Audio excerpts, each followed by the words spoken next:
Alors, quelle information dispose-t-on sur ce coup de filet, Sonia? Quelles sont les circonstances et les personnes visées? Alors, ce qu'on sait, d'abord officiellement, on sait très peu de choses. Ce qu'on sait, c'est que les renseignements militaires ont mené un raid sur une église qui se trouve sur la route d'Entebbe, tout proche de Kampala, une église qui s'appelle Kibuye et qui n'aurait disons, fidèles que des Rwandais. Et c'est cette église donc, qui a été visée par les renseignements militaires, qui était accompagnée par la police, mais qui ne servait apparemment qu'à faire un cordon de sécurité. Donc la police dit ne pas savoir grand-chose sur cette opération. Les renseignements militaires, ça dépend de l'armée. Le porte-parole de l'armée dit que les enquêtes sont en cours et que c'est en lien avec la sécurité nationale, mais ne veut pas donner de plus de détails. Et donc, les seules informations finalement qui filtrent côté ougandais, c'est le fait, ces gorges profondes qui s'expriment dans la presse ougandaise, où on sent bien que ce sont des sources sécuritaires qui expliquent la situation et qui disent effectivement qu'ils soupçonnent, en tout cas cette église, d'avoir servi de couverture aux renseignements militaires rwandais, donc il y aurait des agents infiltrés au sein de cette église et que cette église aurait eu à faire des missions, peut-être même à servir à financer les renseignements militaires rwandais, en notant que ces églises born again ou évangéliques en Ouganda arrivent à finalement obtenir beaucoup de fonds étrangers, et notamment des États-Unis. Donc il y a beaucoup d'informations comme ça qui circulent dans la presse, mais les autorités ougandaises, comme souvent, parce que c'est pas la première fois que ça arrive que des Rwandais sont arrêtés en Ouganda et soupçonnés d'espionnage, ne disent pas grand-chose quand il s'agit de la sécurité nationale.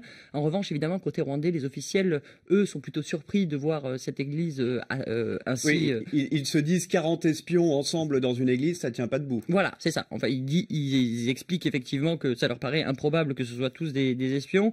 Et puis, ils rappellent un peu l'historique des relations entre les deux pays, et notamment le fait que eux disent qu'il y a un certain nombre, des dizaines même de Rwandais qui sont dans les geôles des renseignements militaires ougandais et qui sont soupçonnés d'espionnage, mais qui n'ont pas de procédure judiciaire et dont ils demandent régulièrement des informations sur cette situation.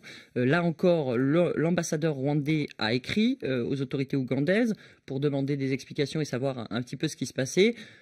On est quand même dans des situations qui se répètent entre les deux pays. Et justement, vous parliez des relations entre Ouganda et Rwanda, elles se sont détériorées ces derniers mois.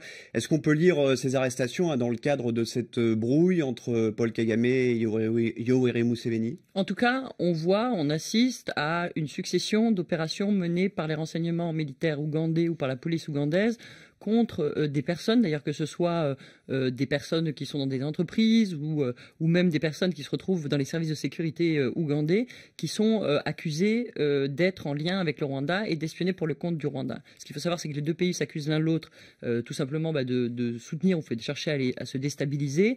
En toile de fond, il y a quand même la relation ou les relations qui sont avancées par le Rwanda entre l'Ouganda et un parti d'opposition, le RNC. Le Rwanda ne cesse de répéter qu'en fait l'Ouganda soutient l'opposition et notamment l'opposition armée. C'est une question de suprématie sous-régionale aussi. C'est plus qu'une question de suprématie sous-régionale, c'est que vraiment, ce sont deux régimes qui se connaissent très bien et depuis des années, qui étaient alliés et qui, depuis 98, notamment la bataille de Kisangani, ont passé leur temps à se heurter sur leurs intérêts réciproques. Et notamment sur le fait que l'un comme l'autre des présidents ont soit changé les constitutions, soit pour pouvoir rester au pouvoir, et qu'ils se sentent fragilisés par la présence du voisin, et notamment dans ses liens avec l'opposition et dans ce qu'il pourrait faire à l'avenir pour... Ça crée une sorte de paranoïa. Voilà, on sent qu'il y a une véritable, en tout cas, crainte et inquiétude des deux côtés de voir l'autre pays finalement tenter quelque chose pour déstabiliser le pouvoir en place.